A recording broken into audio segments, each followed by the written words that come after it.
এবং higher authority আছে।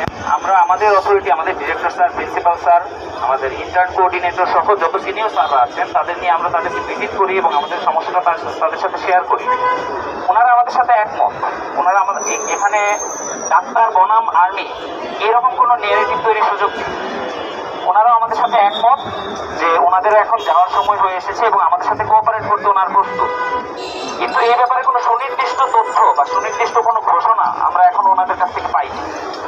আমরা গত বছর নতুন ব্যাচ যখন এসেছিল তখন থেকে আমরা কিছুদিন পরই ওনাদের কাছে স্মারকলিপি দিয়েছি, ওনাদের কাছে চিঠি দিয়েছি, ওনাদের হাইকমান্ডে কথা বলার জন্য আমরা বারংবার ওনাদের অনুরোধ করেছি।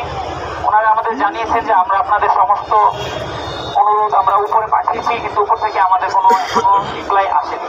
এবং ওনারা আমাদের কাছে ব্যক্ত করেছে যে এটা একটা ন্যাশনাল ইস্যু।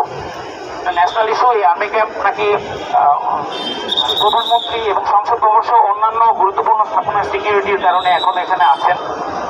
আমরা সেটাকে স্বীকার করি, সেটা অনেক গুরুত্বপূর্ণ একটা ইস্যু এবং তাদেরকে আমরা কোনোভাবেই এই ক্যাম্পাসে আমরা যতদিন পেরেছি তাদেরকে আমরা ওয়েলকাম করেছি এবং আমরা তাদেরকে সহযোগিতা করেছি।